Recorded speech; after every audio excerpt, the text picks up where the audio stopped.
A blessed morning, GTY Gen! We're so blessed na nandito ang bawat isa. And mas pinili, kahit malamig, mas pinili natin magpuri sa Panginoon. Amen? And then pakisabi naman sa katabi mo, ibigay natin ang best para sa Panginoon. Okay, let us close our eyes and let us pray. Hallelujah. Father, in the name of Jesus, we glorify you and we honor you, O Lord God, sa umagang ito, Panginoon. Lord, we exalt you in the name of Jesus. Hallelujah. We worship you, Lord God, in spirit and in truth, O Lord God, that Lord, na maibigay ang para sa iyo, Panginoon, ang papuri na para sa iyo in the name of Jesus, Lord God. Na Lord, hindi kami magtitira ng para sa amin, kundi Lord, ibigay ang lahat ng para sa iyo, Panginoon. Lord, we thank you for this day, Panginoon.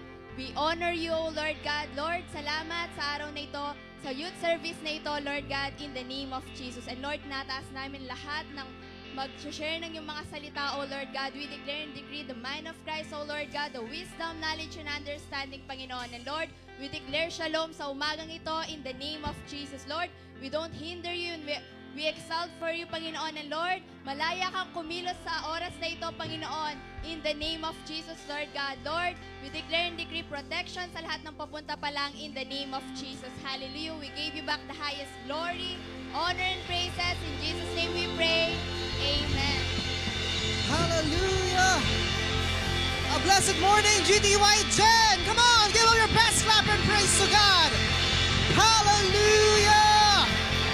I know that we are ready to give God praise.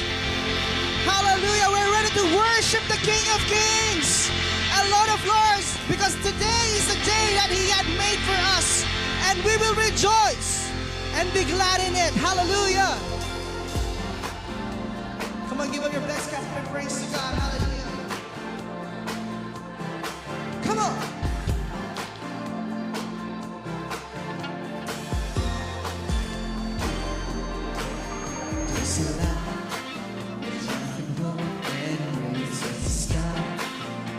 Your mercy each day in the light, with your glory for our Jesus. There's a joy. Come on. There's a joy that overwhelms our souls as we know how you take control of the flow. Let your favor fall. Say, Jesus. hallelujah! This is the day that the Lord has made. We will rejoice and be glad in it. This is the day that the We sing what? we'll rejoice and be glad in it. Say, We'll rejoice and be glad in it. hey! It's a joy that overwhelms our souls, yes we know. God is in control of the flow. Let your favor pour out, Jesus. One more time to say, Jesus. hallelujah! This is the day that the Lord has made. We will rejoice and be glad. This is the day that the Lord has made. We'll rejoice and be glad in it. We'll rejoice and be glad in it. Yeah. It's a joy that overwhelms our souls. Because we know God is in overflowing. Let your favor pour out, Jesus. Hallelujah! Jesus. Come on, let's give our praise to God. Come on. This is the day that the Lord has made. We will rejoice and be glad. This is the day that the Lord has made. We'll rejoice and be glad. We'll rejoice and be glad. Hallelujah! This is the day that God has made. Hallelujah! We're gonna live what behind. Live behind what happened yesterday. Yesterday, there's a new thing happening. Live behind what happened yesterday. Yesterday, there's a good thing happening. One more time. Live behind what happened yesterday. Yesterday, there's a new thing happening. Leave behind what happened yesterday. There's a day, there's a new thing happening. Leave behind what happened yesterday. There's a day, there's a new thing happening. Leave behind what happened yesterday. There's a day, there's a new thing happening. This is the day that the Lord has made. Come on! We will rejoice and be glad in it. It's the day that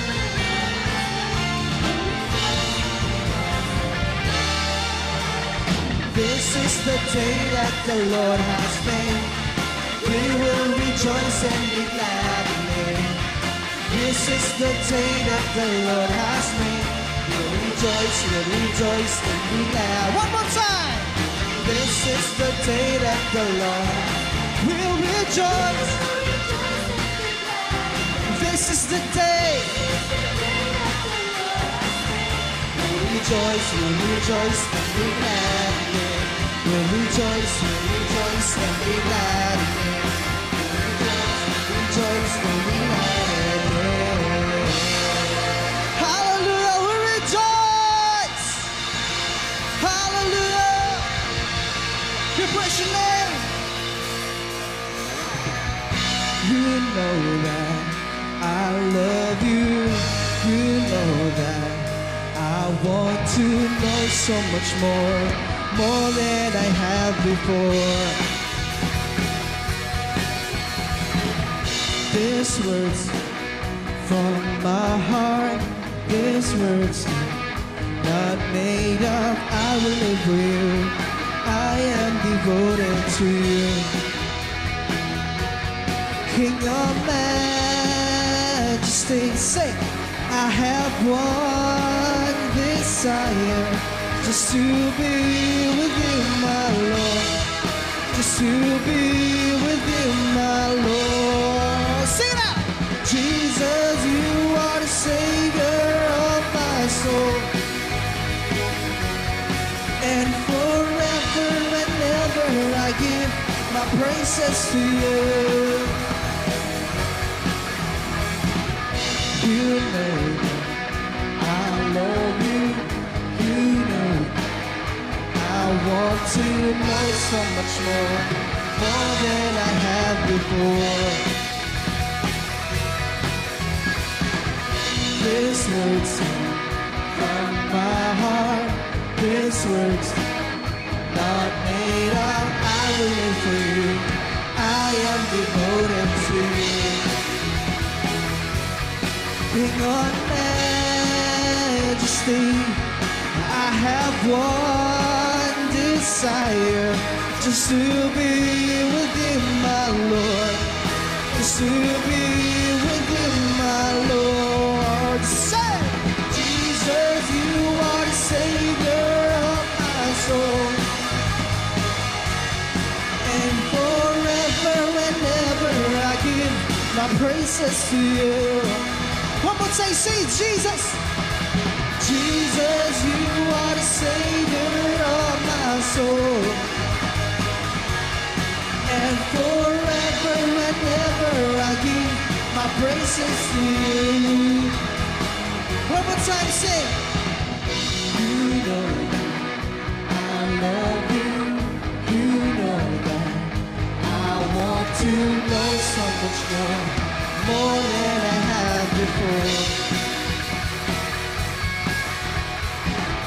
These words from my, these words are not made up. I will wait. I am devoted.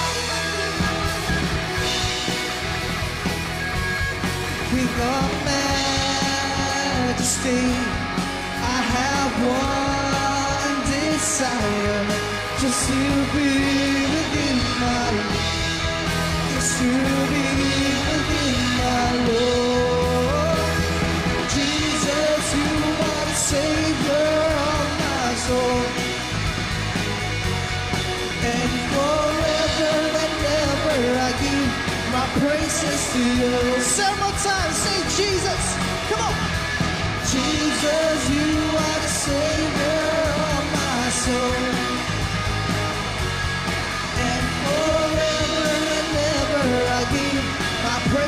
to you. Hallelujah. Let's give God praise. Come on. We praise your name, Lord. All the glory belongs to you, Jesus. Thank you, Jesus. King of majesty, I have one desire, just to be with you, my Lord, just to be with you, my Lord. Come on. Jesus, you are the Savior of my soul, and forever and ever I give my praises to you. Jesus, you are the Savior of my soul, and forever and ever I give my praises to you. Yeah. We give you praise. Hallelujah.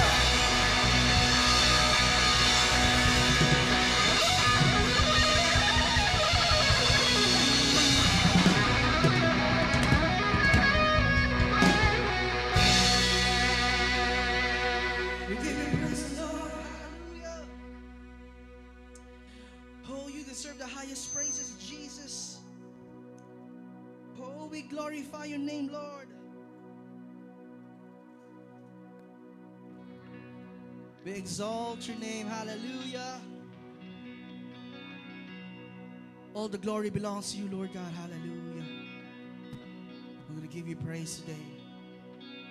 We'll give you what you deserve, oh God. Hallelujah. Lord, we will no longer worship you that costs us nothing.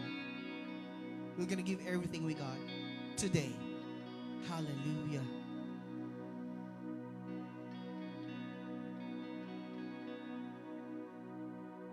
Hallelujah. We praise your name, Jesus. We honor you, oh God. One of the kingdom truths that God wants to reveal to each and every one of us today, that in the midst of the storm and in the midst of trials, God can still bless us. That God is still here. God is still in our lives, even in the midst of a struggle, in the midst of the storm.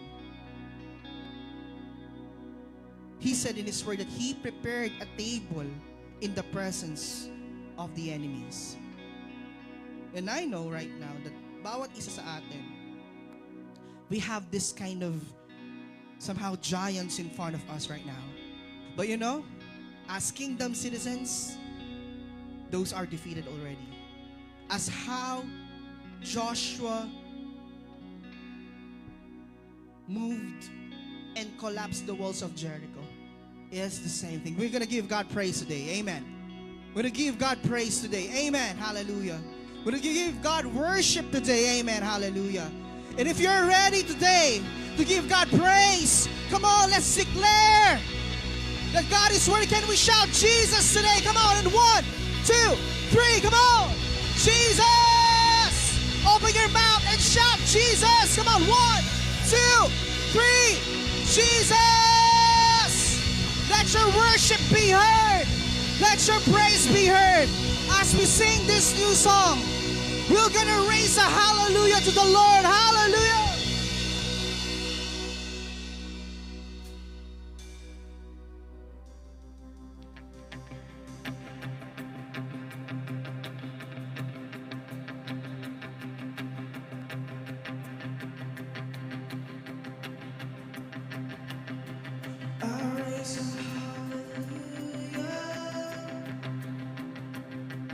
In the presence of my enemy, I raise a hallelujah, louder than the unbelief. I raise a hallelujah, my weapon is a melody. I raise a hallelujah. Heaven comes to fight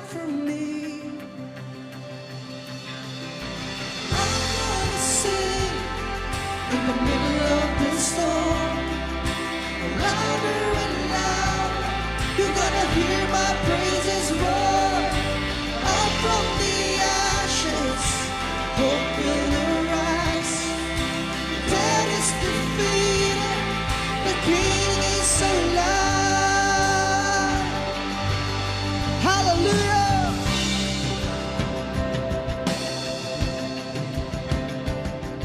I raise a hallelujah with everything inside of me. I raise a hallelujah. I will watch the darkness flee. I raise a hallelujah in the middle of the mystery. I raise a hallelujah. Fear you lost, come on. Fear you lost, so hold on me. Or I'm gonna sing. I'm gonna sing in the middle of the storm. Louder and louder, you're gonna hear my praises roar. Up from the ashes, hope will arise. Death is defeated, the King is alive. Jesus is alive. Yeah. Oh, Jesus is alive. Sing a little louder. Come on, church. Sing a little louder. Sing a little louder. Sing a little louder. Come on. Sing a little louder. Sing a little louder. Sing a little louder. Sing a little louder. One more time, we say. Sing a little louder. Lift up your voice to God. Sing a little louder. Sing a little louder. Sing a little louder. One more time. Sing a little louder. I'm gonna sing in the middle of the storm. Come on. Louder and louder, you're gonna hear my praises roar. Up from the ashes, hope will arise, 'cause death is defeated. Our King is alive. I'm gonna say, in the middle of the storm, louder and louder, Lord. Up from the ashes, hope will arise. Death is defeated. Our King is alive. Come on, let's raise. I raise a hallelujah. I raise a hallelujah. Woo!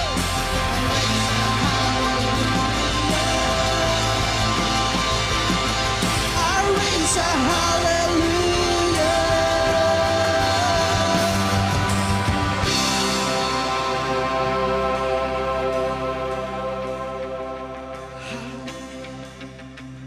We're gonna raise a hallelujah to God. Oh, we're gonna raise a hallelujah to the Lord. Hallelujah. You know, marami nang kinuhang away sa atin. But not this time. Come on. Not this time. Satan, not this time. Hallelujah. You sing it in the front of the giants. Sing it in the middle of the storm. Sing it If you have self-doubt, hallelujah. Come on, sing it to the Lord. Raise your flag, hallelujah. In front of your anxiety, in front of your depression, in front of self-doubt. Come on. If you're afraid in front of fear, hallelujah. We're gonna sing it to the Lord, hallelujah. We're gonna raise our banner to the Lord. We're gonna raise our flag. You know, when we sing, the presence of heaven realms is here right now on earth. Hallelujah. Are you ready, church? Come on, let's give God praise. Let's give worship that costs us something. Hallelujah. Oh, sing it a little louder. Oh, sing it a little louder. Come on. I will give you time to give God praise. Hallelujah. Let's give God our highest praise and worship that He deserves. Right now, come on. 1, 2, 3, come on. Hallelujah. We worship the Lord. Come on, open your mouth. Worship the King. Worship the King. Oh, open your mouth. Come on. Oh, we worship the Lord. Holy Spirit. Holy Spirit, come. Holy Spirit, move. Oh, we're going to sing it louder. Oh, we're going to sing it louder. We're going to sing it louder. Hallelujah. Say, I'm going to sing in the middle of the storm. Louder and louder. You're going to hear my praises roar. Up from the ashes, hope will arise. Death is defeated. Our King is alive. I'm going to sing in the middle of the storm. You're gonna hear my praises roar. Up from the ashes, hope will arise. Death is defeated. King is alive. I'm gonna sing, come on, in the middle.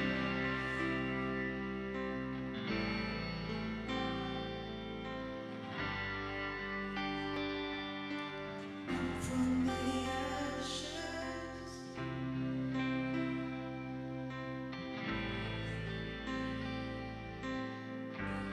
God is pleased right now with your voice. Come on.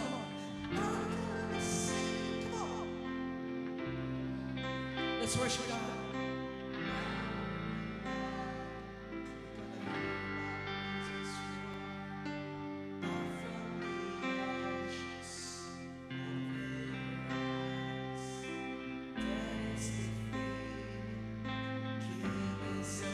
One more time.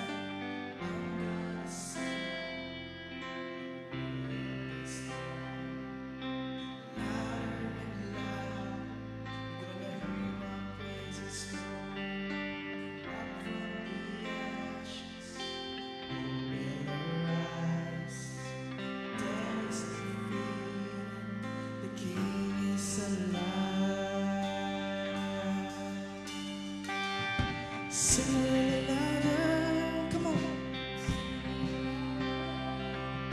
Sing it louder. Sing it louder. Sing it louder. The presence of heaven right now is in this place. Come on, I can sense the presence of the Holy Spirit. Sing it louder, come on.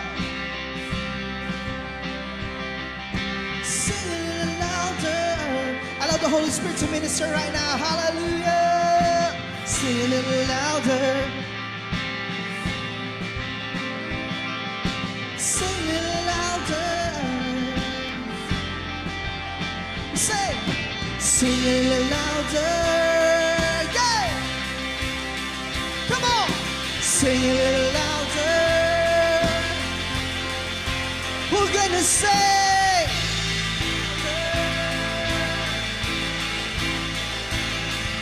Sing a little louder. I'm gonna sing, come on, in the middle of the storm. Louder and louder.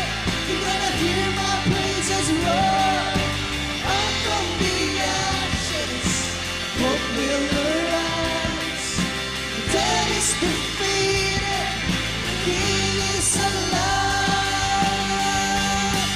A raise, come on. I'll raise a hallelujah. I'll raise a hallelujah. I'll raise a hallelujah. I'll raise a hallelujah. One more time, I'll raise. I'll raise a hallelujah. I'll raise a hallelujah. I'll raise a hallelujah. I'll raise a hallelujah. Let's give God praise. Oh, thank you, Jesus. We're gonna raise a hallelujah. Lord, we're gonna shout your victory today. Hallelujah. We're gonna sing praise in the middle of the storm. It's like the glory and honor and praises. In Jesus' name we pray. Amen and amen.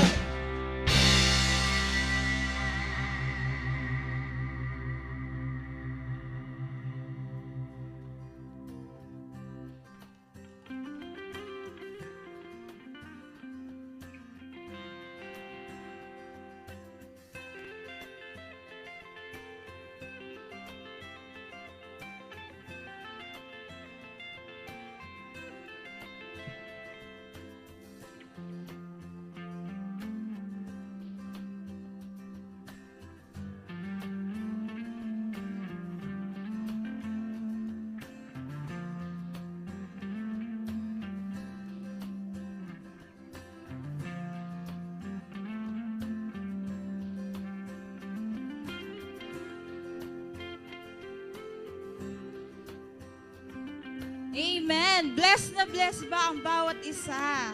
Amen. So, isang malamig na umaga sa ating lahat. Amen. So, kahit malamig ang panahon, pero nandito pa rin tayo para magpuri sa Panginoon. Amen ba? Amen. So, masayang-masaya kami dahil nandito kayo. Sabihin mo nga sa katabi mo, masaya ako dahil nandito ka. Kahit malamig, pumunta ka dito sa church. Amen. Amen. Siyempre, masaya tayo talaga kasi meron tayong bagong ka-GT. Let's welcome Jayan. Jayan? Jayan Maraya. Hindi po si Jayan natin na, si Jayan Maraya from Cainta, Rizal. Siyempre. Oh, napalayo pa tayo. And siya yung invite ni Nori Ann. Yan. Welcome po sa GTYGen IPJM Arayan.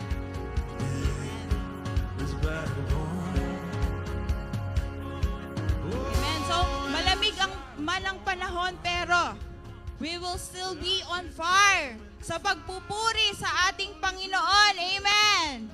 Amen. So, palakpakan naman natin ng Panginoon.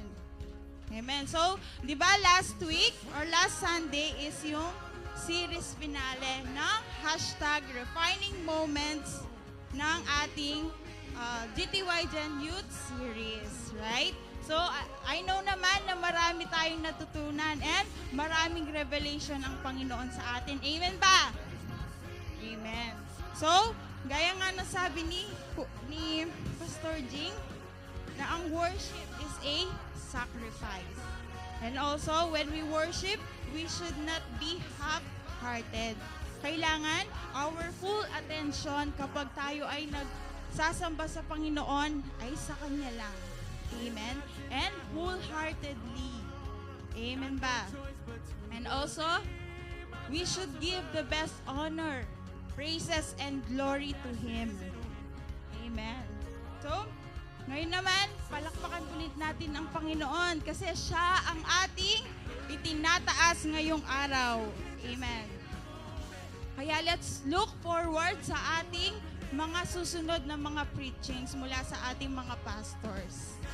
Amen. So, ngayon naman, let's have our announcement, Ate Ban.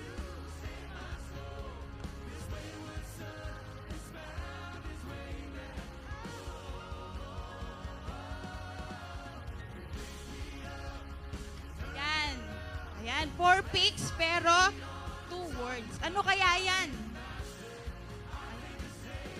Wala na. Nasabi na. O, yung mga iba, ano yan?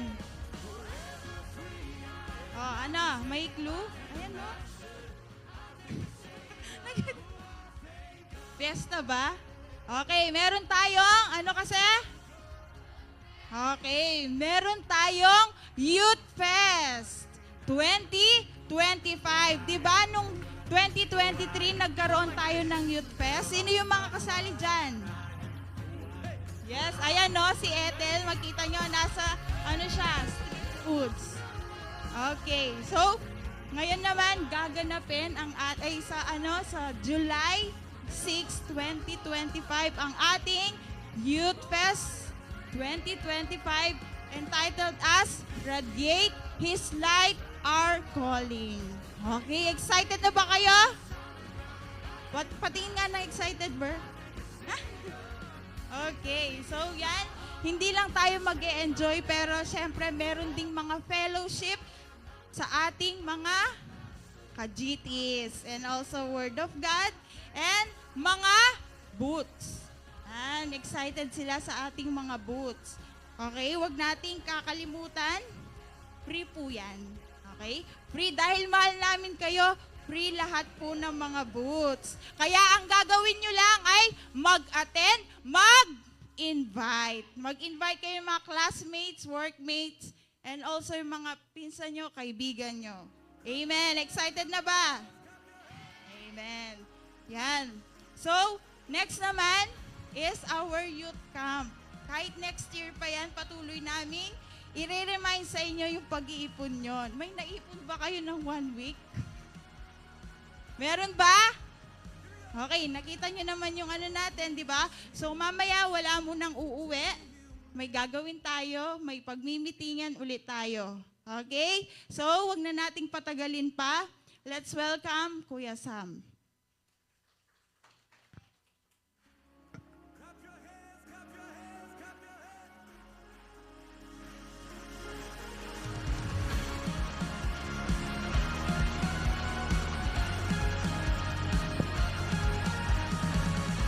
So let's all stand up and let's pray for our tithes and offering. Malamig ngayon. Amen ba? Hindi naman halata sa suot ko na malamig. But still, ano ba yun? Sana pati yung pagbibigay natin sa Lord hindi nalalamig. Amen ba? Hello? Baka pati yung worship mo, yung offerings mo nalalamig din. Dapat hindi tayo nakikisabay sa panahon. Sabi mo sa katabi mo, panahon lang ang nalalamig. Hindi ka kasali. Okay? Sige, hawakan mo yung kaloob mo na yan. Let's pray for our offering. Hallelujah. We glorify your name. We worship you. Once again, Lord, we thank you for this another opportunity, Panginoon, that we can give and we can be a blessing to this church, to your ministry, to reach out the lost, mga kabataan na kagaya namin, Panginoon, na wala pang relasyon sa iyo, Lord God.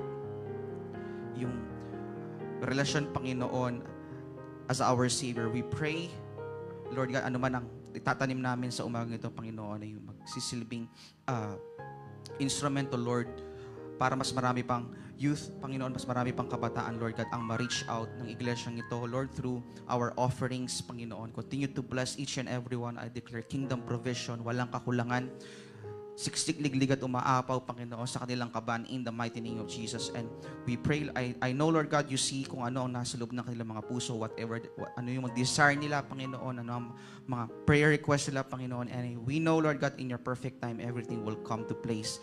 Everything will materialize in the name of Jesus. Maraming salamat. We give you the honor and glory and praise. In Jesus' name, amen. Yeah, you may give.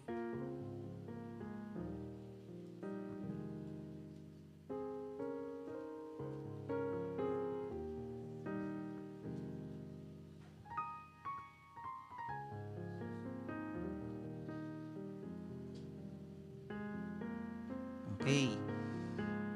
Anong balita sa ano natin? Sa youth camp.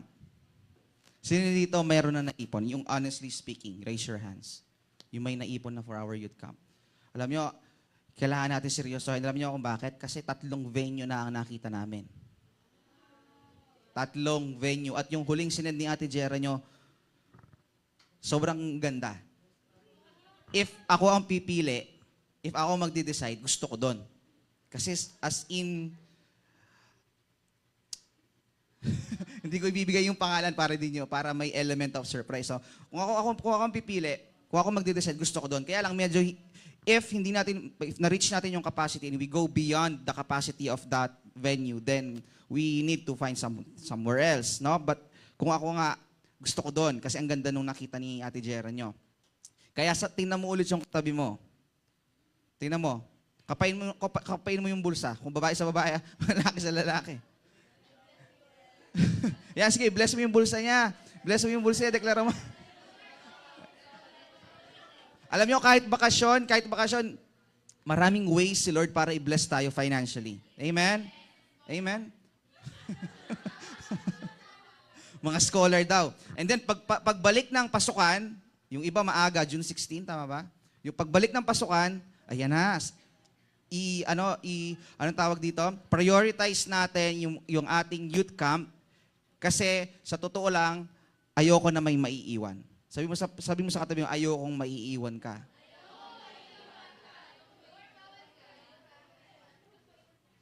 Diba? What I'm trying to say is, next year, we will have our youth camp final. Okay? Hindi yung, undecided pa. No. Next year, tingnan mo sa katabi mo, sabi mo sa kanya, tingnan mo mata sa mata, no? Mata sa mata. Sabi mo, next year, we'll have our youth camp. Kaya mag-ipon ka ng maayos.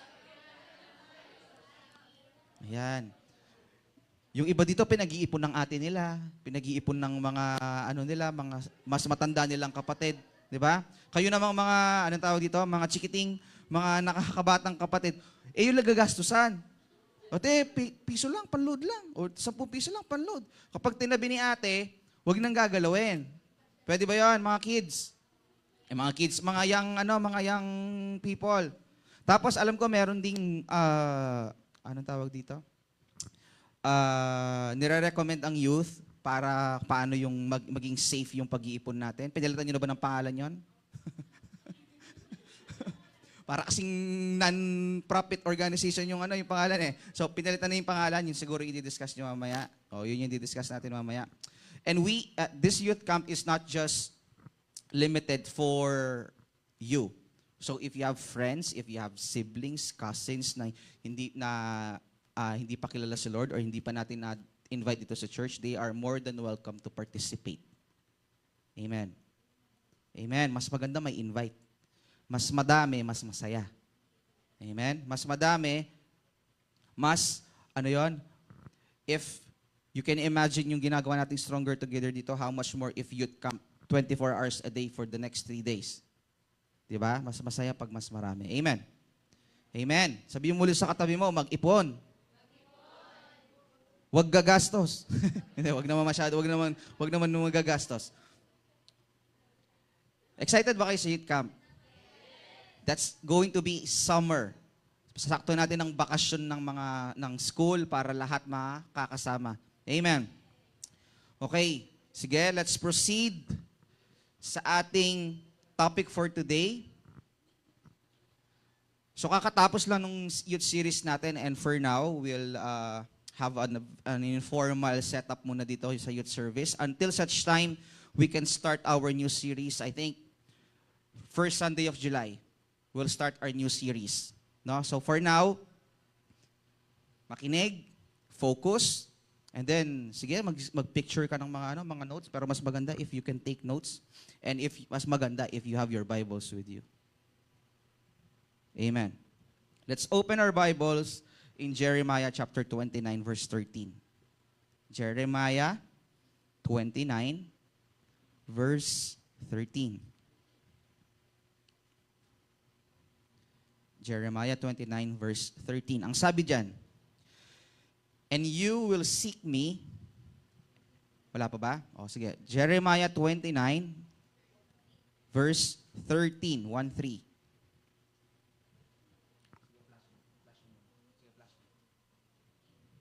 Jeremiah 29:13. Ang sabi dyan, and you will seek me and find me when you search for me with all your heart.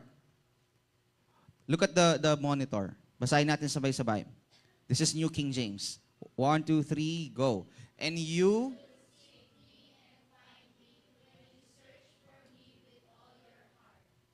Sino nagsasalita? Who's speaking? It's God the Father. It's the Lord. Sabi niya, if you will seek me and find me, when you search for me with all your heart. Ng buong puso. You know why? Because this is a very interesting, actually nung ginagawa ko yung preaching, naisip ko, this is very, nakapanahon. No, ang title ng topic natin for today is, What's Putting Out Your Fire? What's putting out your fire? In Tagalog, ano ang pumapatay? What's putting out your fire? Tingnan mo yung katabi mo. Tanungin mo sa kanya. Di ba, there are a lot of Christians are saying, alam mo yon, pasensya ka na kasi medyo nanlamig ako eh. Pasensya ka na kung hindi kita nare-reprehend kasi I'm not okay. Di ba? I'm not feeling okay. I just went through this. May dumating na ganito sa buhay ko. Hindi ko alam kung makakabangon pa ako. So, pasensya ka na if di kita ma-replyan. Pasensya ka na if sinisin ko lang yung message mo. Pasensya ka na if na-block kita. Hallelujah. Pasensya ka na if hindi ko pinapansin yung mga chat mo. Kasi nanlalamig ako ngayon. I'm not okay. Alam mo yon, yung passion ko before kay Lord, yung init ko sa pananampalataya, it's not the same anymore. Now, the question is, why do young people and Christians like us are going through such situations? Nung unang bagong Kristiyano tayo, sobrang init, nagliliyab ka. Alam mo yon, yung kahit sino gusto mong sharean. Tama? Yung kahit may dumaan lang na dito something, uy, kilala mo ba si Lord?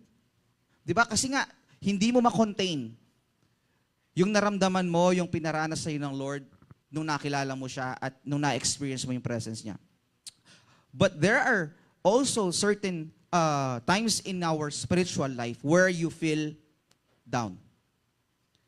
It's not always like that. Tama ba? You will go through wilderness seasons in your life. No, hindi lahat nasa promised land, hindi every time nasa promised land ka. You will go through wilderness seasons at yung mga panahon na yon, isa sa mga nagiging reason kung bakit nasasabi natin, alam nyo, nanghihina ako. Hindi na ako nagliliyab kagaya before. So right now, the question that needs to be answered is, what's putting out your fire? Alam nyo, simple lang. One word for today. What I would like to discuss, what's putting out your fire are your excuses. One word. Pero, mabigat. Kung titignan natin, excuses, ano ba yung excuses na yan? What's putting out your fire? Your excuses. Diba? When someone looks for us, ay, bakit wala ka sa church? Ba't di ka naka-attend kanina? Ay, pasensya ka na kasi namatay yung aso namin. Ay, pasensya ka na. Di ako nagising agad. Ay, pasensya ka na. Ano tawag dito? May nilakad kami. Excuses. Ay, bakit di ka nakapag-RF kanina? Ay, wala akong load. Wala akong load. Ay, mahina yung signal. Di ba? Mga common excuses ng mga ng mga youth. Alam niyo, alam ko yan kasi ginamit ko din. Nung ako yung kabataan. O bakit di mo dala yung Bible mo? Ay, nakalimutan ko eh. Tatanong ako ng papa namin.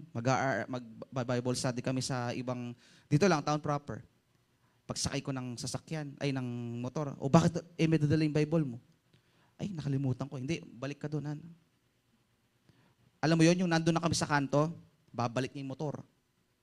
Hindi, kunin mo yung Bible mo. Kaya nga siya Bible study kasi magbabasa tayo ng Bible. Hindi siya Bible study kung walang Bible. Di ba? I don't know if your RRF leaders are always reminding you to bring your Bibles every youth service. Are you being reminded weekly? Sino dito mga nare-remind sila ng mga leaders nila? Bring your Bible. Hello?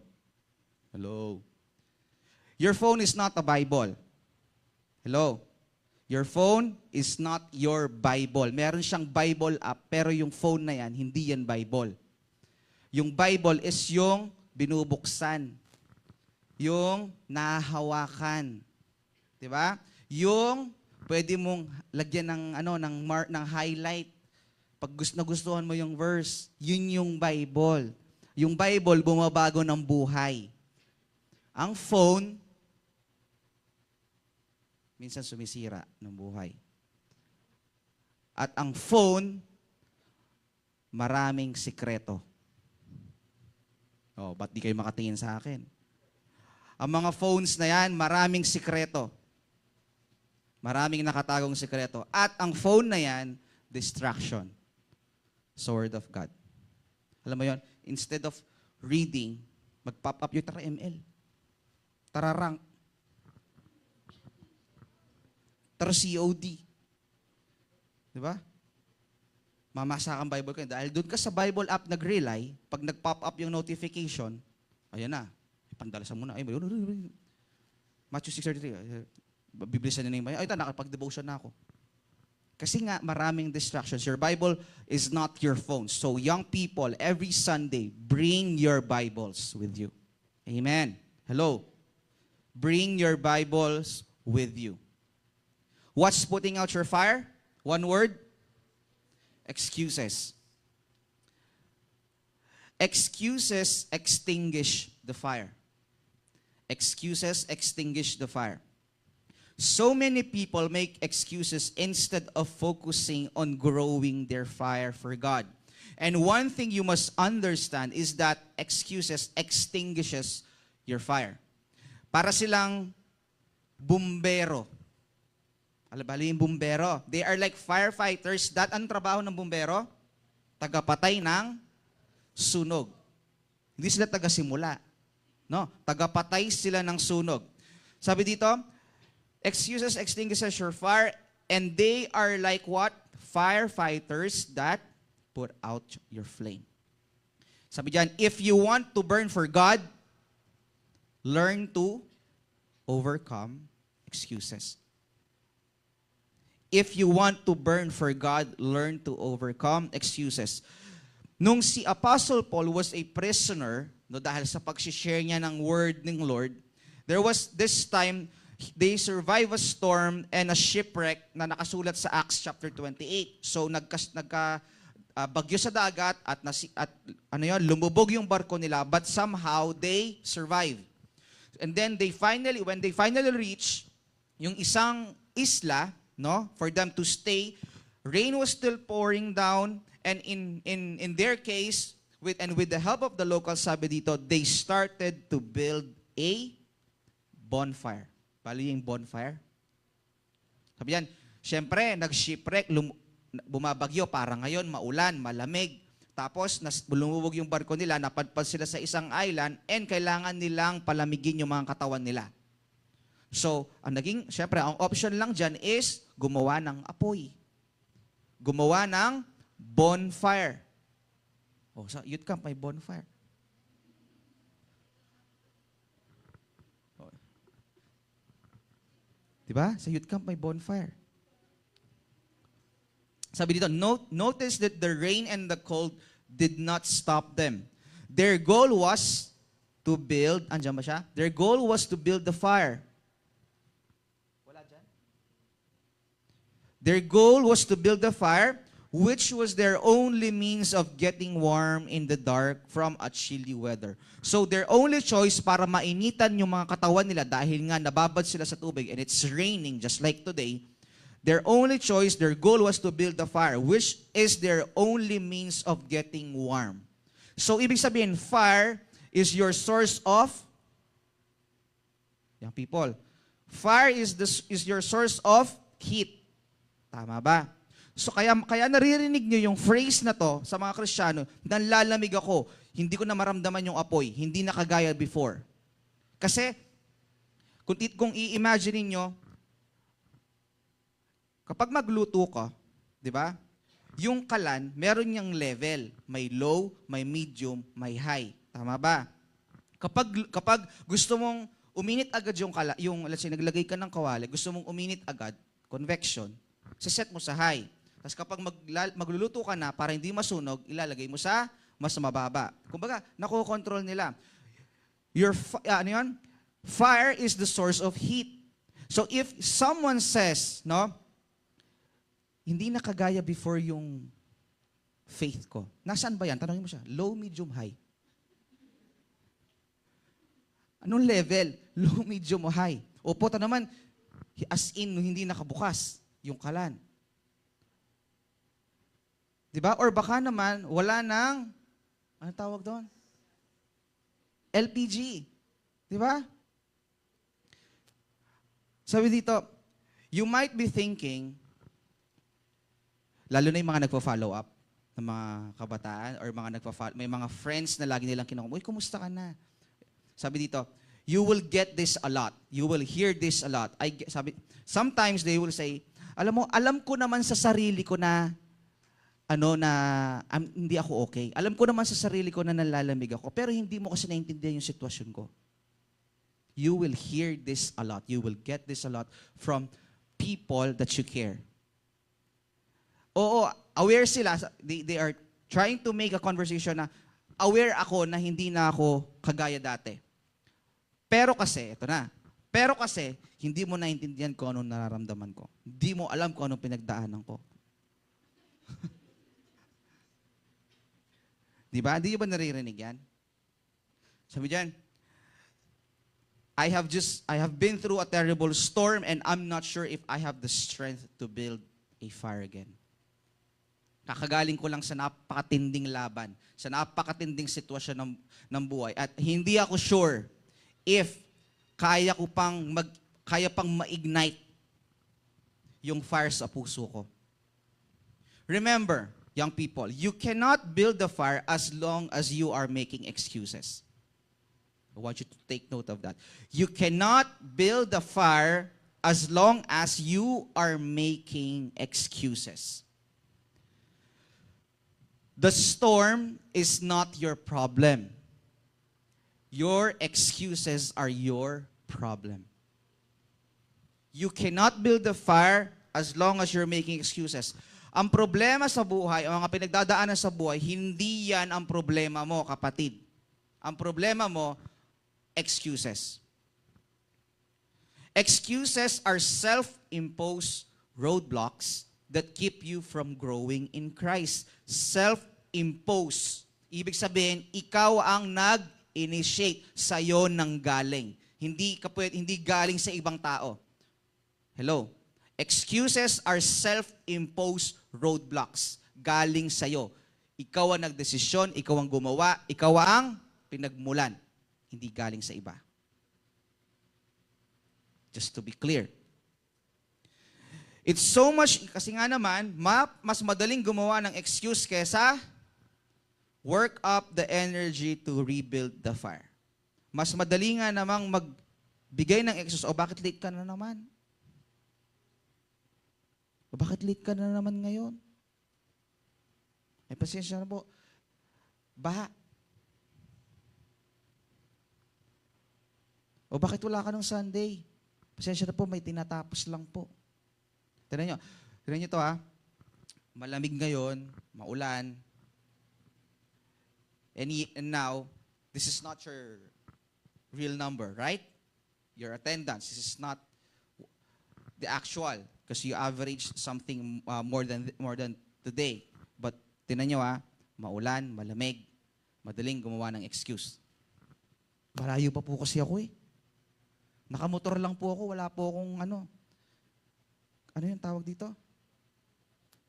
Kapote. Wow.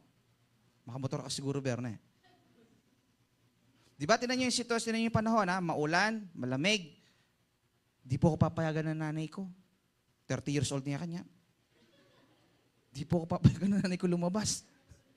Bakit ilang taong ka na? Magte-30 po. Yung iba galing sa malayo. Sino dito yung mga galing sa malayo? Yan, galing sa malayo. Mga taga Mapalad. Yan, sa Mateo. Nakasakay lang naman sila doon sa sasakyan. Mga galing sa malayo. Di ba? Ang hirap bumiyahe kapag maulan. Yan yung pinaka-ayoko, yung bumiyahe ka. Lalo na pag nakakommute ka. Tapos maulan. Hallelujah. Tapos nasa Maynila ka. Di ba? Pag apak mo, lubog yung hanggang dito mo, hanggang sakong mo. Paglabas mo ng sasakyan. Napakadaling gumawa ng excuses. Pero pag naman summer, mainit, bakit wala ka? Ba't wala ka sa church? Mainit kasi. Hindi ako pinayagan kasi mainit daw. Nung maulan at saka malamig, you have your own excuses. Nung summer na mainit, tirik ang araw, you still have your own excuses. So, hindi ang panahon ng problema. Hindi panahon ng problema. Ang problema, ikaw. Tama ba? Hello? Hindi ko maintindihan minsan. No? Pag okay yung panahon, wala ka, ang dahilan minsan, mainit, hirap bumiyahe. Kapag din maulan, ganun din ang, di ba? Kaya nga, ang gulo ng academic year ninyo. Binabalik na naman ngayon sa dati. Tama ba? Kasi, mas nakapag-cope up na ang mga estudyante sa baha kaysa sa init. Tama ba?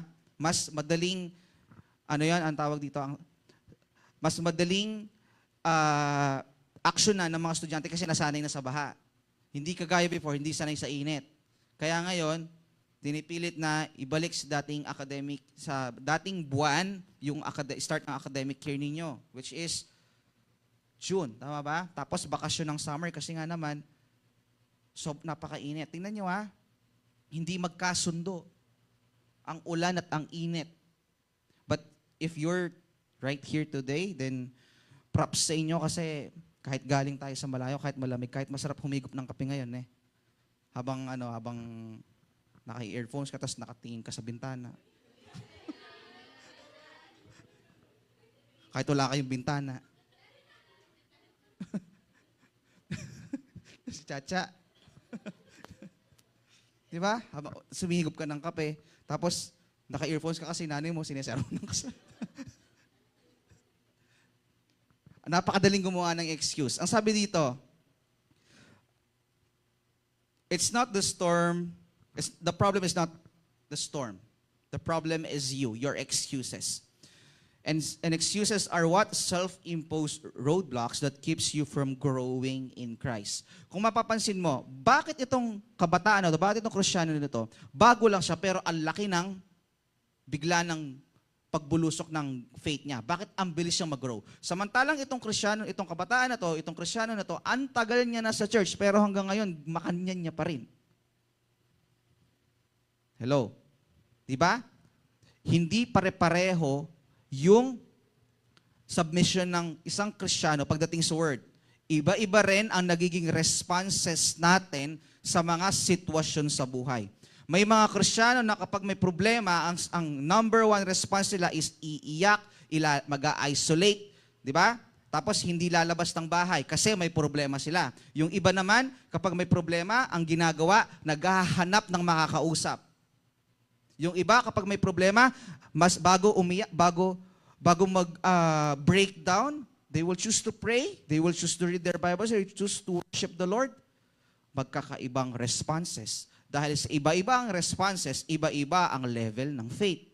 Merong andi dito, merong napakataas na, meron namang sakto lang. Ang nakakalungkot, yung mga Kristiyanong ang tagal na sa church, pero hanggang ngayon, ganun pa rin sila. At isa sa mga factors kung bakit makanyanla is because they are always complaining and they're always have excuses. Kahit anong sitwasyon, meron na silang template na nakaprepare. Alam mo yun? Meron na silang script. O bakit wala ka kanina? Ay, ganito yan. Kung ba, pupull up na lang na, kinabisado na nila.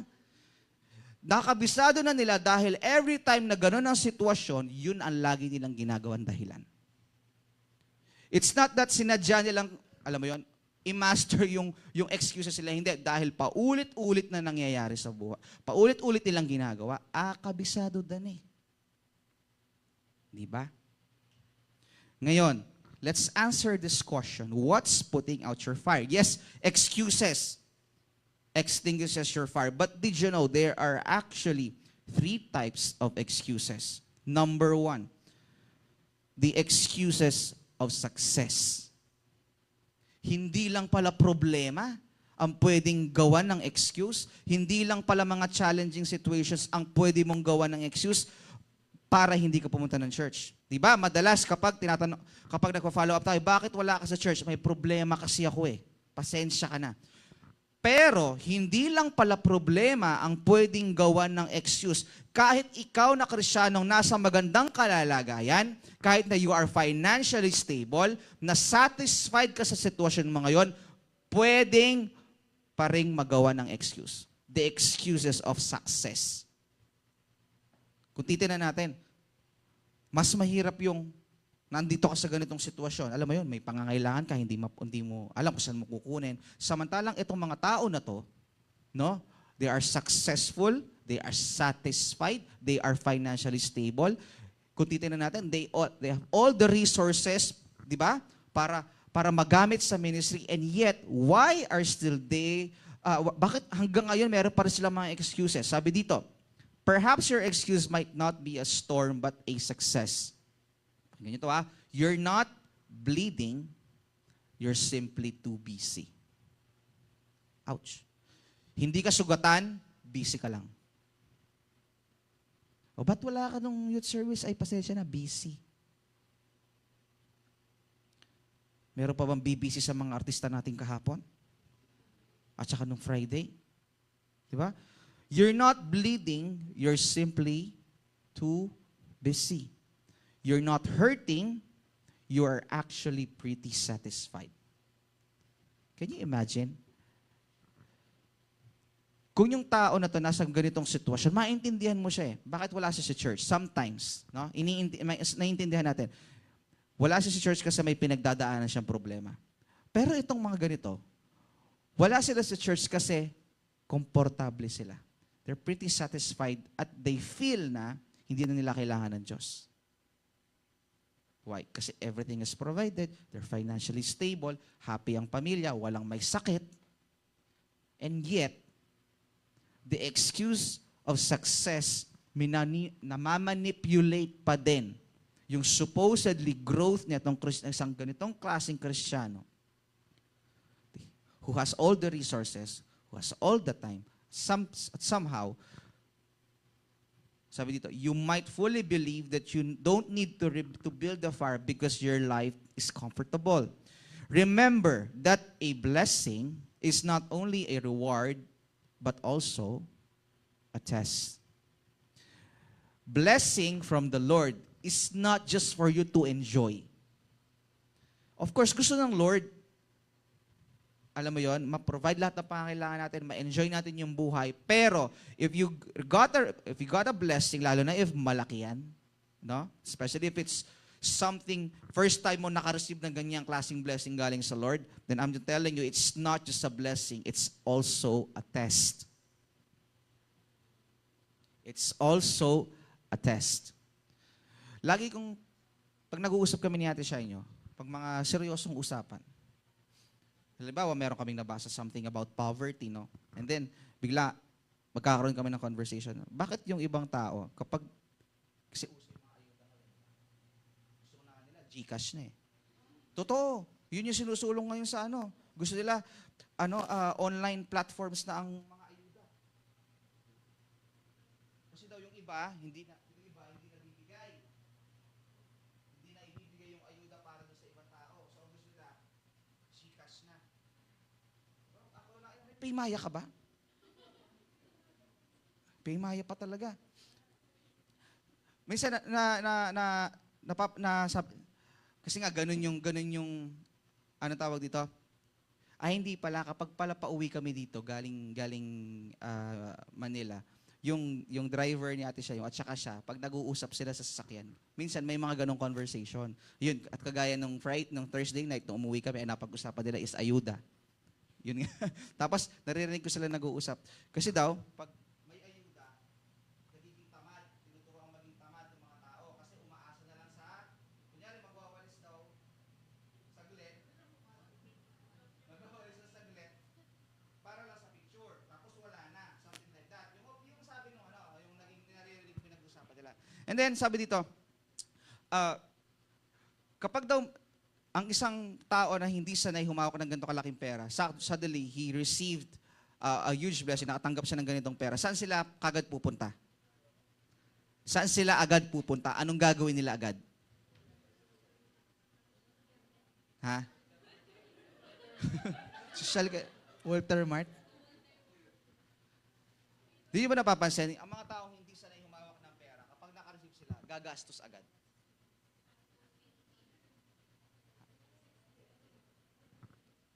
Tama ba? Especially if it's something that, alam mo yung madalang lang sila makatanggap ng ganon.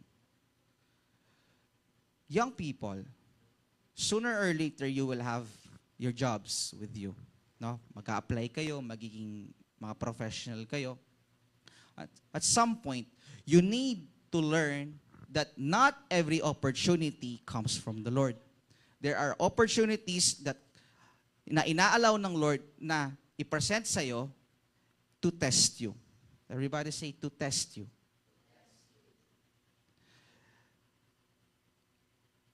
Before, you're praying, Lord, wala po akong work, bigyan niyo po ako ng work. Pag po nag-work ako, magta-tithes po ako lagi. Promise ko po yan, Lord. Cross my heart. Diba, Lord, pag po, bigyan mo lang ako ng work, Lord, magpapagamit ako sa'yo. Binigay ni Lord. Tinupad ni Lord yung prayer request mo. Unang sahod mo, okay. Suka lagi in church, syempre. And then, second month mo sa work, may mga late ka na. Kasi, pasensya na po kayo, galing po ako sa work. Second month mo. Third month mo from work. 4 na Sunday sa isang buwan. 2 na lang yung na-attendan mo. Kasi busy ka na sa work. Pero ang sabi mo kay Lord, Lord, magkaroon lang ako ng work, magpapagamit ako sa'yo. Lord, bigyan mo lang ako ng work, magta-tithes ako. 5th month, once a month ka na lang umaaten. Kasi nga, sa linggo lang po kasi yung pahinga ko eh. Di ba? Naririnig natin yan. Working from Monday to Friday, tapos minsan pati Saturday. Tapos Lord, linggo na lang po kasi yung pahinga ko eh. 5th month mo yon. Saktong 6th month mo. Nakamigpal to. Tapos sasabihin mo ngayon, di ba? A blessing is not only a reward but also a test. At I feel those young people na alam mo yon, so you're supposedly here sa church but you're working on a Sunday morning. Sobrang mabigat sa puso. There are times na nakakaiyak. Kasi, di ba, hindi kayo sanay na nasa ibang lugar kayo pag Sunday, pero gawa ng pangangailangan sometimes, at minsan, gawa ng maling desisyon. Di ba? Nandiyan ka sa sitwasyon mo ngayon. And I feel you if marami ang nag-teachers ngayon. Marami ang kumukuha ng teachers. Actually, nag-iisip din ako, bakit hindi lang teacher ang kinuha ko? Wala. Sabi ko kasi sa mga kaibigan ko nun, hindi kasi ako pasensyoso. Puta na, anong gagawa ko rin, anak? Diba? But somehow, if matagal ka na sa church, matagal ka ng Kristiyano, lahat ng magiging decision mo sa buhay, if you're a student going to a professional, lagi mong i-consider ngayon ang Sunday mo. Tama ba? Kumbaga, lagi na siyang option. Hindi pwede na Sunday, pati Sunday may pasok. Hindi pwede na ganito, na ganyan. Kasi Sunday is for the Lord. And it's biblical that on a Sunday, you need to rest. People who doesn't rest commit sin. Mga taong hindi marunong magpahinga, nagkakasala. Why? Because it's in the Bible. On the 7th day, God rested. This is one of the dilemmas of Japanese Christians because Japanese are workaholics. They work 24/7. Ito yung iniiyak ng mga Kristiyanong Hapon nung nandun ako sa kultura nila na hindi pinapractice ang Sabbath, ang rest sa isang linggo. They're just working and working and working. If you're just like that, hindi ka marunong magpahinga, then I'm telling you right now, kapatid, you are committing a sin. A sin of busyness. Kasi hindi mo na nilalaan ang isang araw para sa Diyos. Amen ba? These people right here, excuses of success, they're not hurting, they are just simply satisfied. They're pretty satisfied sa buhay nila. They're not bleeding, they are just too busy. Sabi dito, their excuses for not coming weren't problems or sin. Ang excuse nila bakit wala sila sa church hindi dahil sa problema or hindi dahil nagkasala sila. Ang nagiging excuse nila is yung naging blessing na pinagkaloob sila ng Lord, the blessing of prosperity na sobrang busy nila minamanage. Hello? Sabi dito, the rich young ruler's excuse for not following Jesus was that of having too much money. It was not a miserable circumstance he was enduring. Whatever the excuse, storm, or success, it must be challenged and overcome. Ano man yung sitwasyon mo ngayon, storm man yan, or nandito ka sa sitwasyon ng prosperity or ng success, it still needs to be challenged and overcome. Kasi hindi lang ang mga taong may problema ang may mga excuses. Even ang mga taong successful at satisfied sa buhay nila, may mga excuses. Amen ba? Hello, andyan pa ba kayo? Number 2, the excuse of busyness. Bakit hindi pareho yung naka-display? Ayun. Number 2, the excuse of busyness. Let's read Luke chapter 10, verse 40 to 42. Ayan. Luke chapter 10, verse 40 to 42. Alam niyo, very familiar itong account na to sa Bible. Sabi diyan, but Martha was distracted with much serving, and she approached him and said, Lord, do you not care that my sister has left me to serve alone? Therefore, tell her to help me. And Jesus answered and said to her, Martha, Martha, kapag 2 beses binanggit ni Lord ang pangalan mo, ibig sabihin, seryoso siya. So, makinig kang mabuti. 2 beses, di ba ganun din pag nanay mo or tatay mo? Pag kinumpleto yung pangalan mo, mula first name hanggang last name, pati middle initial mo sinama, makiramdam ka kasi kung hindi, may mangyayari. Di ba? Tignan nyo to, Martha, Martha, ang sabi ni Lord, you are worried and troubled about many things, but one thing is needed, and Mary has chosen that good part which will not be taken away from her. We all know Martha. Kilala niyo si Martha. We all know Mary. Actually, na-preach na yan. How many times? Hindi ko alam. Martha was the busy sister. Si Mary naman, yung umupo sa paanan ni Lord at in-enjoy ang presensya ng Panginoon. Now, nagreklamo si Martha kasi bumisita si Lord sa bahay nila, magreklamo niya, sabi ng Martha kang Lord, Lord, okay lang ba sa'yo na atsuya ni Mary na ako susopan? Di ba? Ang dami kong ginagawa, oh. Ang sabi ni Lord, sabi ni Jesus sa kanya, Martha, or baka banggitin natin yung pangalan mo. Oh, Sam, Gracel, Ver, JC, you are worried and troubled about many things. Alam mo, overthinker ka. But one thing is needed. Mary has chosen that good part, and that something will not be taken away from her. Busyness is another excuse for smothering the fire, for extinguishing the fire. It's not just, ano yung una natin? success, but also busyness. Martha's busyness with serving her guests distracted her from sitting at the feet of Jesus and hearing His words. Sabi diyan, Martha's busyness, dahil siguro pagluto ni menudo, ako balo, pagluto niya siguro tintad ni Lord, ay hindi pala pwede kasi bawal. No? Pagluto ni Lord, bumisita si Jesus sa bahay nila, ang focus niya nandoon sa preparation, wala doon sa bisita. Di ba? Parang, alam mo yan, very common sa Filipino culture yan. Pag may bisita, ay pasensya ka na. Di ba? Pasensya ka na marinat. Maglinis siya pa kanyan. Pasensya na ka, magulo na eh. Pero kakalinis lang yan, di ba? Ganyan mga Pilipino. Tapos, kapag may bisita, hindi mo alam kung anong ihahapag mo. Siguro may dugong Pilipino si Martha. No? Yung pag may bisita, hindi pwedeng wala kang i-prepare para doon sa bisita mo. Kahit sino man. Yung iba naman, pag mag-close na kayo, diretso na sila sa rep. Di ba? Pag mga tropa ninyo, minsan diretso na sa rice cooker. Di ba?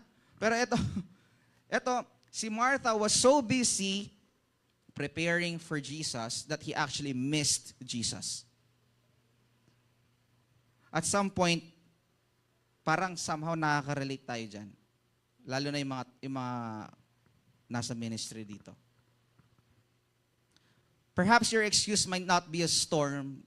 Ay, nasa ba yun? Sorry. Sabi ito, sin brings us guilt and then becomes a reason why we don't go to God. But busyness, like what we are doing, something important for God, so He can bless us anytime. Ulitin ko to pakinggan nyo to. Sin brings us guilt and then becomes a reason why we don't go to God. Tama ba? Kasi nahihiya ka, kasi nagkasala ka.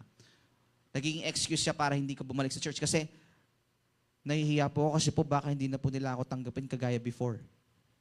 Hindi nyo naririnig yan? Mga youth na nagpa-follow up.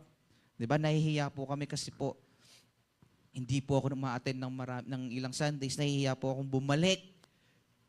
Kasi po, baka hindi na ako welcome. Diba? Sin brings guilt. But, sabi dito, busyness makes us feel like we are doing something important for God so He can bless us. If your mindset, bakit ka nagmi-ministry, is that so you can do something for God para pagpalain ka niya, then may problema. Anytime ministry for the Lord gets in the way of ministry for the Lord, we are in a dangerous territory. Ulitin ko anytime na ang ministry ng Lord gets in the way ng ministry ni Lord, okay, then you are on a dangerous territory. Sabi diyan, for us, our labor for the Lord becomes more important than our love for Him. Work becomes our identity. We become human doings instead of human beings. Human doings, parang ang sakit naman nun. We become human doings instead of human beings. Tingnan mo yung katabi mo.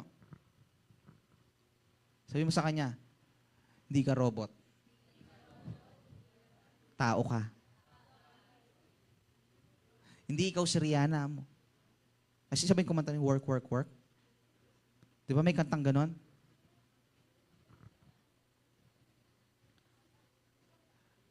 Mga young people na nasa ministry, makinig kayong mabuti Maliit man yung ministry or nasa frontline ministry man yan. Kapag ang ministry na yan, yan na ang nagiging dahilan para hindi magawa ni Lord yung ministry niya sa buhay mo, then may problema. Kasi ginagawa, at some point, gawa ka ng gawa, work ka ng work, doon ka na na-focus, nakalimutan mo na si Lord. Alam mo yung para tayong si Martha, we are so busy preparing for Him that we actually missed His presence. Kaya nababurn out. Sasabihin, di ba? Makakarinig kayo, bakit nababurn out ang isang Kristiyano? Kasi ministry lang ng ministry, focus na lang sa, alam mo yun? Sa mga works dito sa church, they actually missed their personal prayer. Hindi na nakakapag-worship ng maayos. Di totoo? Hindi na nakakapakinig ng word kasi kapag Sunday service, busy nagpe-prepare dun sa baba. Busy nagpe-prepare dito. if yung ministry na yan is ang nagiging reason bakit hindi mo na-experience si Lord, then may problema. Hello? The excuse of business. Sabi dito, we live our lives being overwhelmed instead of living out the overflow. Tignan nyo we live our lives being overwhelmed. Kaya ka nababurn out. We live our lives being overwhelmed instead of living out of the overflow. The reason why, kung babalikan ninyo yung unang beses na nagdesisyon ka pa, na papasok dyan sa ministry na yan, anong reason mo? Kasi po, sobrang binlessed ako ng Lord. At yung nararamdaman ko na yan na to, na hindi ko ma-contain, gusto ko pong ilaan na sa pagsaserve sa Kanya. That's your reason. Hindi totoo? Nung una kang pumasok sa ministry, yun yung reason mo. Overflow ng pag-ibig ng Lord sa buhay mo, yung overflow ng kabutihan ng Diyos sa buhay mo. Now you're trying to search for parang something na ano bang tawag doon? Gusto mong ilabas. Yung di mo ma-contain yung nararamdaman mo dahil sa kabutihan ng Lord sa buhay mo. Now you decide. At somehow, pinag-pray mo, Lord, ano ba, gusto ko mag-ministry, gusto ko mag-serve sa'yo. Saan ba ako talaga? And now, part ka ng worship team, part ka ng dance, part ka ng ushering or ng digital media, etc., etc. Until such time, araw-araw, linggo-linggo mo na siyang ginagawa every Sunday. Naging routine mo na siya every Sunday. Tanungin ko nga, digital media, nakaka-worship pa ba kayo? Diba? Worship team tayo. Mga busy sa audio, sa live stream. My question is, can you still worship? Nandun pa ba yung mindset natin na every Sunday, I'm not just serving, I'm not just doing my ministry, but still I'm worshiping the Lord. Kahit na nandito ako sa ganitong area ng church. Nagpipicture ako, nagvi-video ako, nagli-lyrics ako, tumutugtog ako. Kasi if yan na lang ang reason bakit nandito tayo sa church, then tigilan na natin yan. Nakikinig? Kung yan yung reason natin, yan yung nagiging reason natin bakit nandito tayo sa church, tigilan na natin yan. Mahilig ako sa worship tech. Mahilig ako manood ng mga innovations sa technology pagdating sa kung paano may enhance yung worship experience sa isang church. Sobrang hindi pwedeng sa isang araw hindi ako manood. Kasi yun yung passion ko yun eh. But at some point, if pagandahin nga natin yung stage, puno-puno tayo ng maraming ilaw, maganda yung tugtugan natin, pero yung mga mismong taong ginagamit ni Lord sa ministry na hindi na nakakapag-ministry, hindi na na-experience si Lord, then what's the point of upgrading everything? Kung we are actually missing the point of why we are going to church. O kagaya kanina, masaliyitang Irie sa hallelujah. Di ba? If at some point,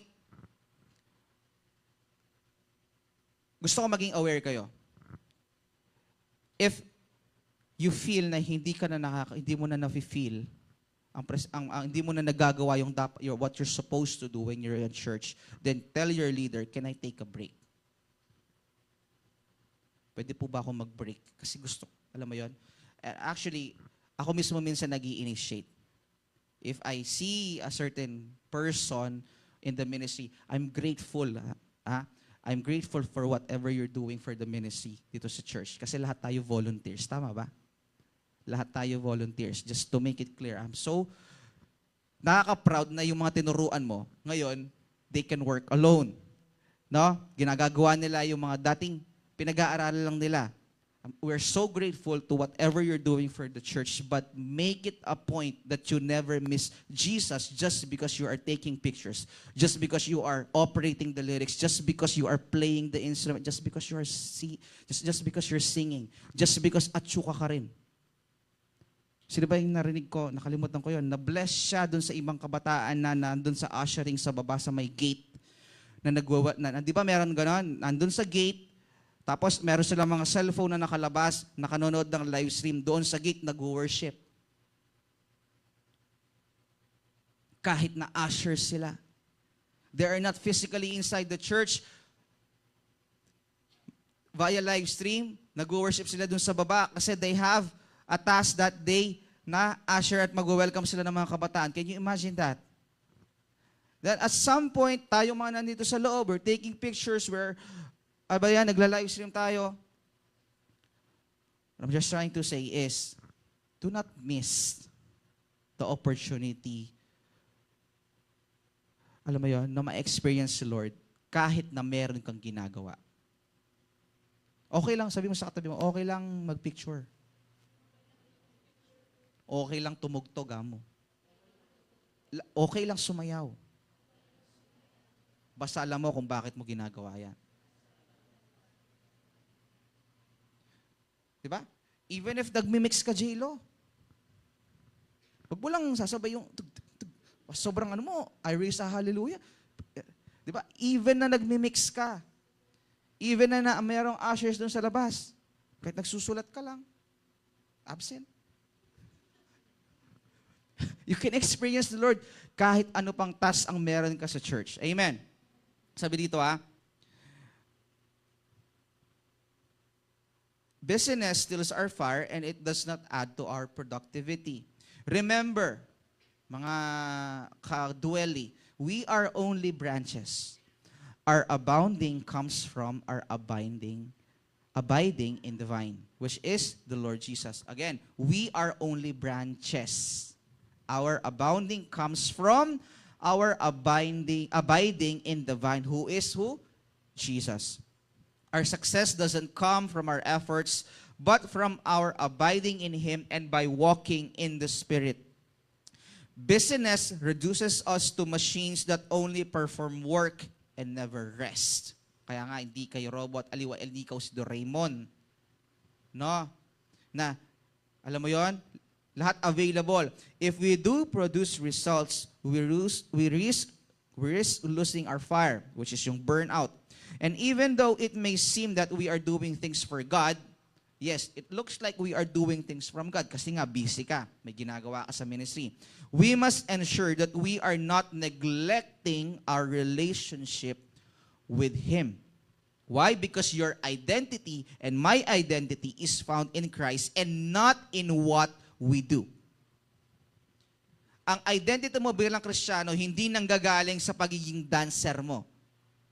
No, ang identity mo bilang isang Kristiyano hindi galing sa pagiging magaling mong photographer or magaling kang videographer or magaling kang worship leader. Hindi nanggagaling doon ang identity mo. Overflow lang 'yon. This is just ang nag-ooperate dito are gifts. Okay? Gifts, talents ang nag-ooperate.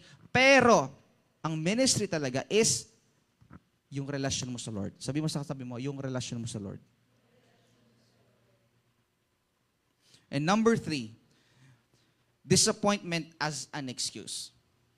Disappointment as an excuse. Another excuse that people often use to not build up their fire is disappointment. Alam mo yon? Yung mga bagay na the things that they had hoped for, mga bagay na pinaniwalaan nila, mga bagay na ipinag-fasting nila, mga bagay na ipinanalangin nila, iniluhod nila sa Lord, iniyak nila sa Lord, pero hanggang ngayon, hindi nangyayari. Or hanggang ngayon, walang katuparan.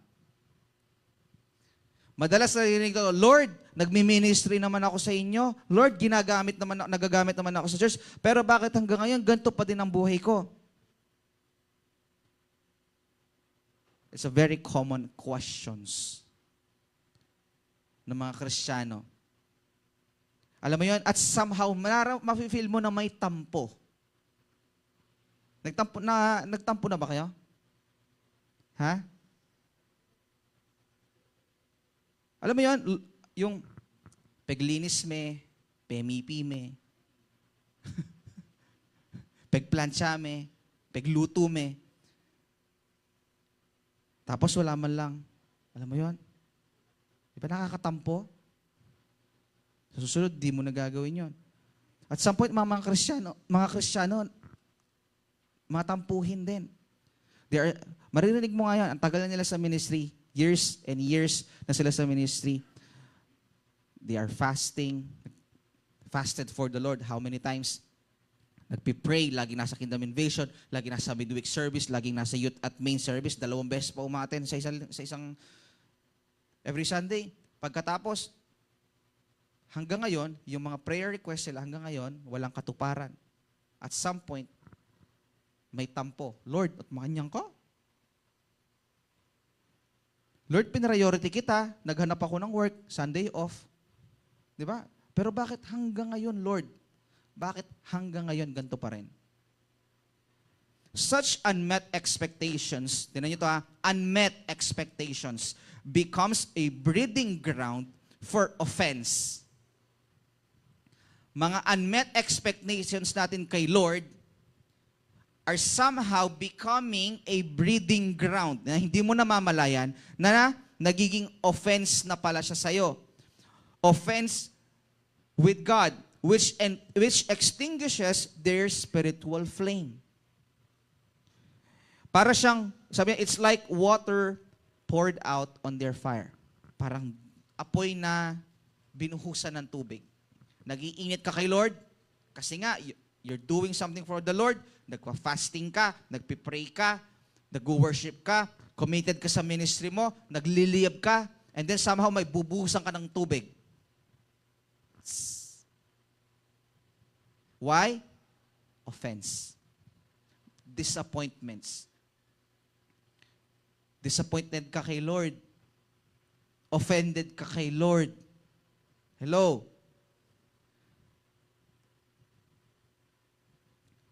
Sabi ni Solomon, hindi yung mga nagtitinda ng ice candy. Sabi ni Solomon, hope deferred makes the heart sick. But when the desire comes, it is a tree of life in Proverbs chapter 13, verse 12. Hope deferred makes the heart sick. But when the desire comes, it's a tree of life. Do you know, alam niyo ba yung story nung two disciples walking sa road ng Emmaus nung namatay si Jesus? Naglalakas, galing sila doon. Sabi niya, 2 disciples who were walking on the road of Emmaus felt that way. If you know the story, namatay, di ba, pinako sa krus si Lord, namatay siya, he was buried. And then there were 2 disciples walking doon sa daan na yon. No? So they are disappointed, they are grieving kasi pinatay si Lord. No? So they are actually hoping, they have this mindset na si Jesus is the Savior of Israel. But because Jesus Christ was buried after He was killed, kasama dun sa pagkabaon kay Lord or pagkalibing kay Lord, yung paniniwala nila that Jesus Christ is the Savior of Israel. Kasamang nailibing. So they are disappointed, naglalakad sila dun sa lugar na yon. On a Sunday morning, they are still disappointed on a Sunday morning, and then Jesus approached them. Hindi nila nakilala si Lord. Why? They are disappointed. Saan kayo galing? They have this conversation. Kasabi ni Lord. Galing kami dun sa puntod ng ganitong ganyan, nung pinatay. Our Master.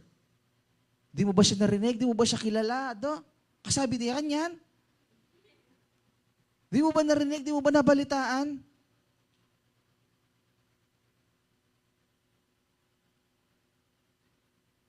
They are meeting Jesus. They are face-to-face with Jesus, but because of what they're feeling, lahat ng disappointment, hindi nila nakilala si Lord. At some point, mga kabataan, alam mo yan, if you feel, may tampo tayo kay Lord, nagiging reason kung bakit minsan nabubulag ka sa mga bagay na andyan na pala, meron siyang ginagawa, pero dahil may tampururot ka, hindi mo nakikita. Lord, hanggang ngayon, hindi kita maramdaman. Pero kumikilos na siya, pero dahil dun sa tampo mo, dahil dun sa offense mo na hanggang ngayon, unang-una, He's not late. No. Kasi, Lord, ang tagal ko nang pinagpipito, late ka na. Lord, 27 na ako, wala pa rin akong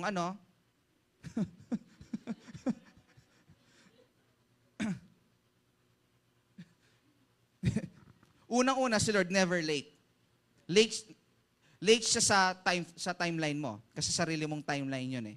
No? Si Lord may sariling timeline. Maaring late siya sa'yo, pero si Lord laging on time. Sabi mo sa katabi mo, si Lord laging on time. He's never late. Hindi siya nalilate. No? Maaring sa'yo, dahil may sarili kang timeline, may sarili kang goal, di ba? Sinusulat mo pa yan. By 22 years old, working na ako. 21, graduate, 22, nakapasa na ako ng board. Tapos, by 23 years old, working na ako. By 27 siguro, dapat mag-asawa na ako. Wow. 30 years old, may anak na kami. Alam mo yun, planado mo yung buhay mo. Tama? Meron kang sariling timeline. Alam mo yung parang history book na 19 ganito, plus 5 years, 15 years from now, eto na ako. Di ba kapag ini-interview kayo sa mga job opportunities, how do you see yourself 5 years from now? I see myself as your boss and not longer an employee. Kinuhanan mo pa siya ng trabaho, no?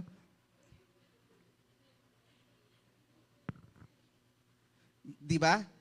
Meron tayong, lalo na ang mga taong organized, may sistema. Mahilig sila magplano. Pinaplano nila yung buhay nila, lalo na kapag anong tawag dito? Tulad ko, 27. Akala ko may anak na ako, pero 32, wala pa din. Hindi ko ini-stress yung sarili ko. Kasi unang-una, kapag minadali mo si Lord, parang si Saul at si David, you're supposedly receiving David, you're getting a Saul. So kapag minadali mo si Lord, alam mo yon, He's allowing things to happen to actually test you. Akala mo yun na yung blessing, pero it's actually a test. We learned, hindi naman we learned our lesson, but somehow, maraming realizations nung, di ba, nabuntis si Ate Shai nyo, nakunan siya. Maraming realizations after that. Before nung pinaplano namin yung pregnancy niya na yon, ang gusto namin babae. Kaya mapapansin nyo, very close kami kay Levi. Gusto naming panganay babae. Planado lahat, nung nagbuntis siya. Tapos biglang nangyari yon, di ba? After nun, di kami nagplano. Ang agreement lang namin is kung anong gusto ni Lord, go. Kung kailan niya gusto, go. 27 na ako, Lord, hanggang ngayon wala pa si Opa. Anong petsa na, Lord?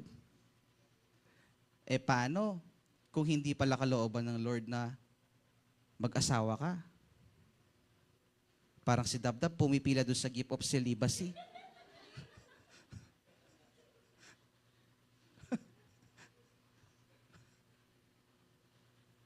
Diba? Paano kung hindi pala kalooban ni Lord na dyan ka sa work na yan? Kaya lang, sabi mo kasi kay Lord, late siya. So ikaw na yung gumagawa ng paraan. Diba? The more you follow your own plan, the more you messed up. Kasi sinisira mo yung original na plano. Di ba? The more na pinipilit natin gumawa ng isang bagay para sa sarili natin, instead of waiting for the perfect timing of the Lord, the more you're actually messing up your situation. Alam niyo kung ano mas magandang gawin? Stay still, trust, pray. Tapos sama mo yung sa dulo, wait. Sabi mo, wait. How many times, tinan nyo ito, I'm pretty sure, balik tayo kay Martha at saka kay Mary. We all know that Martha and Mary are the sisters of Lazarus. Kilala yung Lazarus. Si Lazarus yung best friend ni Jesus. Nagkasakit siya and then he died. Diba? Nailibing. Pero pinaalam nila kay Lord na may sakit si Lazarus. Diba? Pero Jesus, tinan nyo ito, came late. Nung dumating siya sa bahay, sa kinaroroonan ng magkakapatid, Lazarus was already 4 days nang nailibing.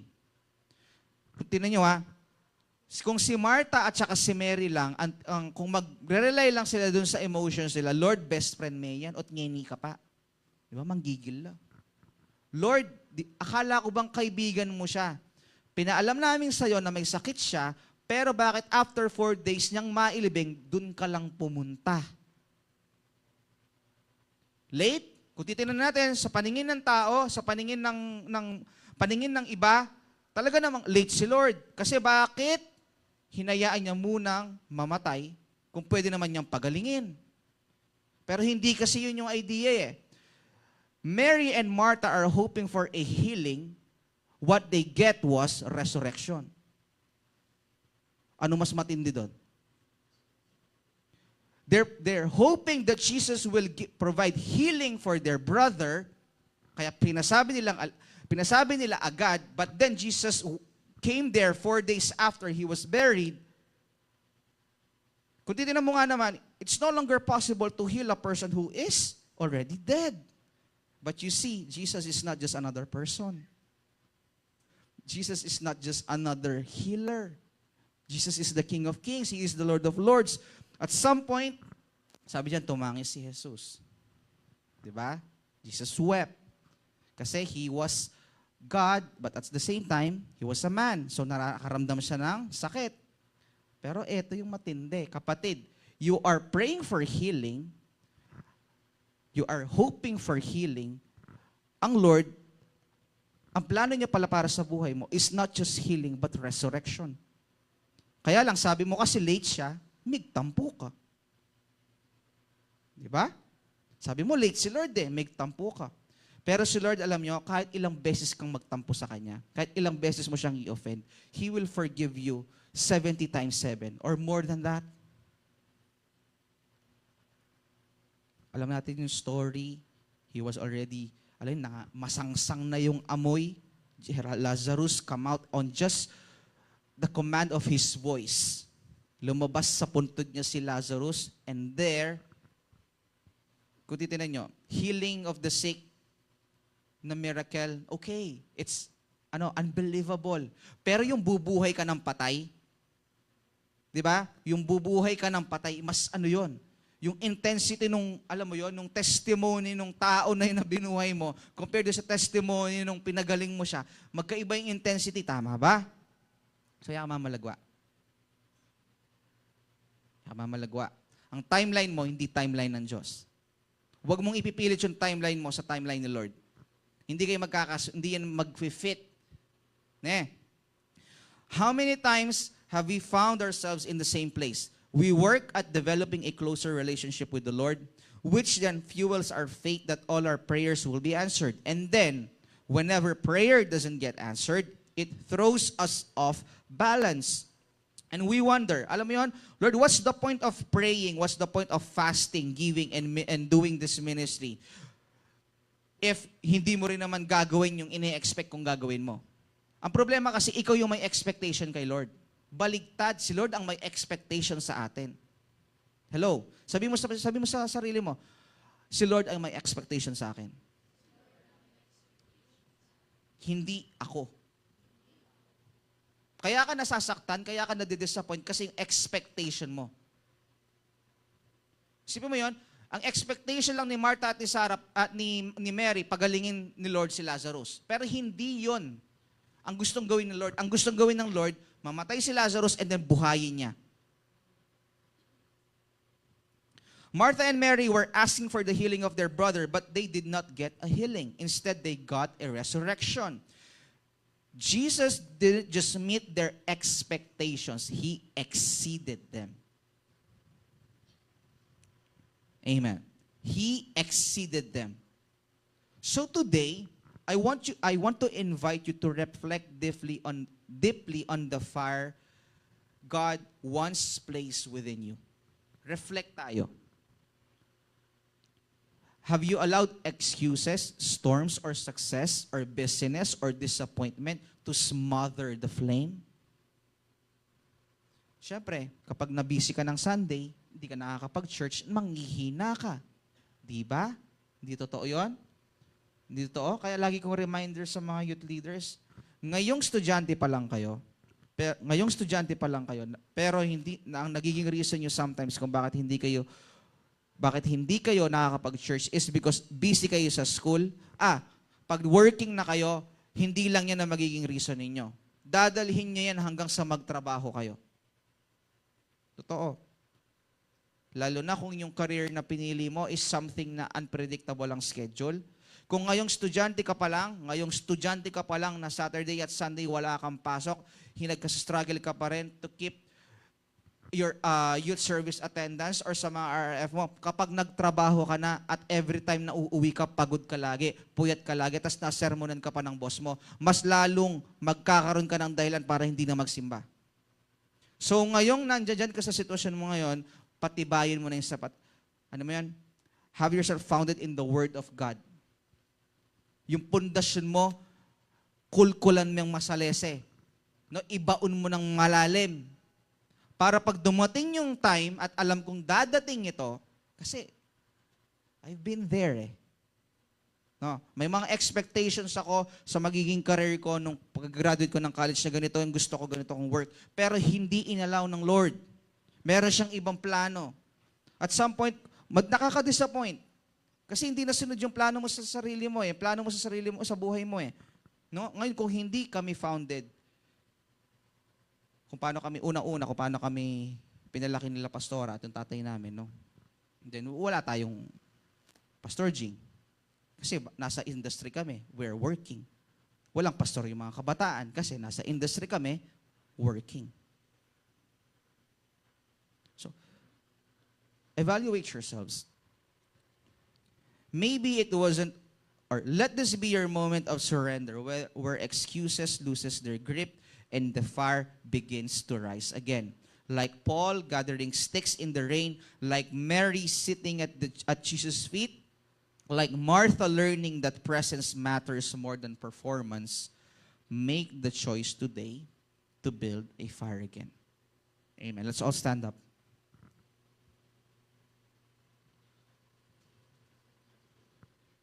If you know someone very close to you na hindi na kinukumusta mo or you're making a follow up ka pero hindi kanya somehow yung mga responses niya sa atin is hindi siya okay or may tampo siya kay Lord or busy siya. I want you to pray for them seriously. Kasi unang-una, decision has to be that has to come from them. Kahit na we do our part, mag-follow up tayo na mag-follow up. If yung mismong tao i-follow up natin, hindi siya gagawa ng decision, di ba? Kung hindi sila gagawa ng decision, we cannot do something about it. Hindi naman tayo pwede, kidnapan mo yun, dala mo church. Di ba? Hindi mo pwedeng gawin yun. The decision still has to come from them. That's why kailangan bugbugin natin sa panalangin, hindi sa personal. Pag-invite mo dito, pagdating mo sa church, yung black eye, bugbugin mo sa panalangin. Lalo na mga youth leaders, kilala nyo, alam nyo, yung mga youth na kailangan, na, alam mo yon? Kasi, napag-uusapan natin, at kayo namang mga regular attendees,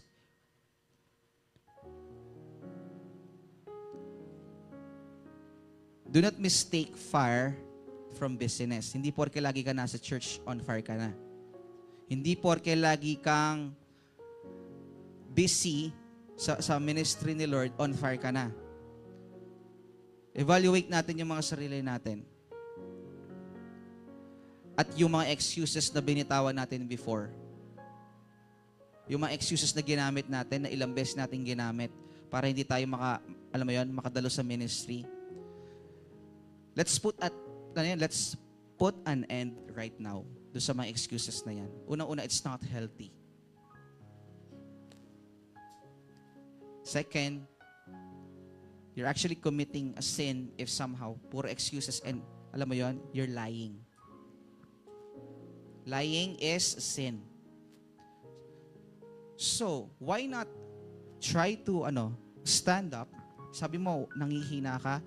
The same God who gave you the fire before, tapos sasabi mo yan, nanghina ka, can reignite that fire. He can and He will and He wants to reignite that fire. You just have to decide if you will rely on your excuses or if you will do something about it. Now you choose. Let's pray. Hallelujah.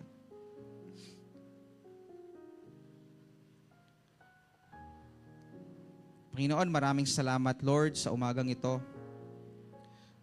We invite you on our lives. Help us to reflect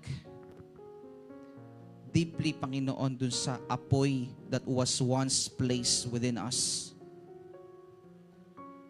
Help us realize all of the excuses, storms, successes, business, or maybe may tampo kami, nagkaroon kami ng tampo na naging cause, Lord, to actually smother the flame, to extinguish that fire.